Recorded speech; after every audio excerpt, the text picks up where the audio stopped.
at the top of Chimney Rock here in Pennsylvania. This is the beginning of Pennsylvania, so the rocks are starting to arrive, and there's some pretty big rocks here.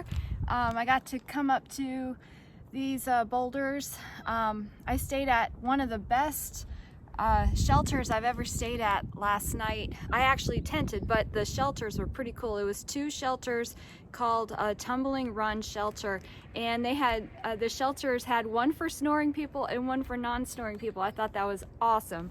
But the caretakers for this shelter were, they're on top of it. They have a little pavilion that's covered. The privy was nice and clean, and they even had toilet paper and sanitizer in there, which is not typical. So excellent shelter. It was really a nice stay there, and they had a fire pit, and the tenting spots were nice and flat and groomed. So it was an awesome place to stay. And then this morning I got up, hiked 1.2 miles uphill to this spot, to Chimney Rock, and it is just a beautiful morning. It's a beautiful view, and the day is off to an excellent start. So just can't beat this. So gorgeous out. But everyone have a wonderful day.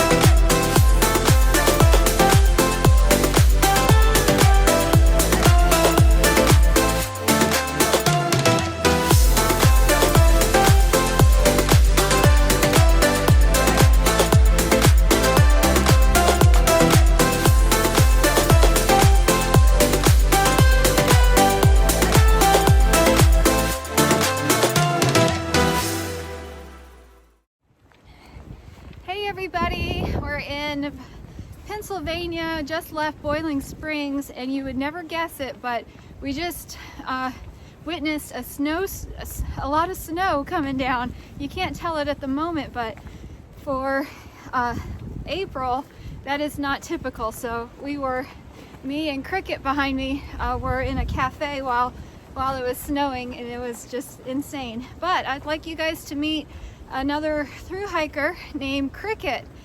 She's right behind me, right there. Hello. And she is a pretty cool hiker.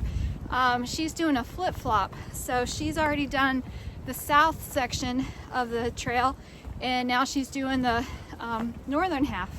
But so, hey Cricket, thanks for coming on the channel.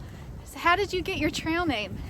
So I had a cricket alarm that I would always set, and at one point I was like sleeping on the side of the trail, and a guy walked past and like my alarm went off, and he didn't see me. It like startled me, and startled him, and that's how I got my name. Okay, cool. I love these unique names, and Cricket's a good one. So, and you are a unique hiker for the fact that you are not carrying a cook system or a tent. So what made you decide to do that? I just wasn't really using it that much. I sent my cook system home really quickly, probably like 4 or 5 days after I started the last time, just because my pack is pretty heavy. And then my tent, I just like figured I could shelter hop and I could drop the weight, and it's worked out okay. There's been a couple times where I was like, oh, it probably would have been nice to have a tent, but it's been pretty good. I think that's a good strategy. I mean, especially for the northern half of the Appalachian Trail, you know, especially when you get into the whites, you're required to stay in lean-tos or huts or shelters. There are a few tent sites, but with the weather being so unpredictable in the northern half, and especially the whites, they highly recommend that you stay in shelters or somewhere safe. So I think going without a tent is not a bad idea. In 2018, I went without a tent as well, just through the white section. So pretty cool. How's your hike been so far? It's been awesome. So I'm not like doing kind of it's like not quite a thru hike, depending on who you ask. Since it was kind of nice to get off trail, and now that I'm like back on, I kind of feel like I know what I'm doing a little bit. Oh yeah, It's all about kind of like getting your trail legs back under you. Yep, you're definitely experienced. And so you're taking a semester off college to do this, is that right? Yeah, I'd be a year off. Okay. Well, awesome. Thanks so much for sharing some information, and good luck on your thru hike. Thank you for having me on. All right.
a good day. Something serious to talk to you guys about for a moment. Something just happened and I wanted to explain it to you just so that you guys are aware that these things happen out here and what to do and I guess how to prepare. So about a mile back, I was at a water source. I just crossed a bridge. It was the last water source for a while, so I stopped to get some water, and I had noticed a tent that was not far, you know, they were close by, and it was two people, a female and a male, and it looked like they were just enjoying camping. I didn't really think anything of it. So again, it was the last water source, so I needed to get some. I stopped, took off my pack, and I'm getting some water and filtering it when the female comes walking over to me and says, first she asks, she doesn't introduce herself or anything, she just asks for directions. And so I give her the directions, and I could tell that they were not through hikers or section hikers. So I was kind of on guard just a little bit, but you know, so she asked directions. I thought that was a little strange, but then her very next question was, "Are you alone?" And I said, "Oh no, I'm not alone. I'm with a group, and there's a couple of people ahead of me, and there's two ladies behind me." And there were. At the shelter that I stayed at yesterday, there was quite a few of us, so I knew that there was people in the area, and I'd imagine that, and they were ahead of, I know some of them were ahead of me, so I knew I could say that. But I thought that was a very odd question for her to ask if I was alone. And just as she's asking that, the guy comes walking over and to kind of listen to see what's going on, and it made me very uncomfortable. So and then she started talking about some other person that was just not really, she wasn't really making a whole lot of sense. She was just kind of jabbering. And again, it made me really on guard. So I got my water, filtered it real quick, got it in there, and took off before anything else could be asked or questioned or whatever. So, and then they were packing up their stuff. So it was a huge hill behind me, and I raced up that hill. So I know that I'm a decent distance away from them, and but they're headed my direction. So I'm just going to be on guard and careful. But I think, you know, I'm a decently fast hiker compared to someone that doesn't hike very much, and I can tell they don't really hike. So I'm not too afraid to get ahead of them. But you gotta be careful for these people, not just men. You gotta watch out for couples, or you know, whatever the situation may be. Never ever tell anybody that you are alone. Don't tell anybody that you're by yourself, and let them know that you are out there by yourself.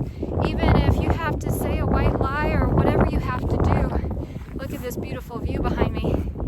Pretty nice. But yeah, so that just happened. That's how I handled it, and moving forward.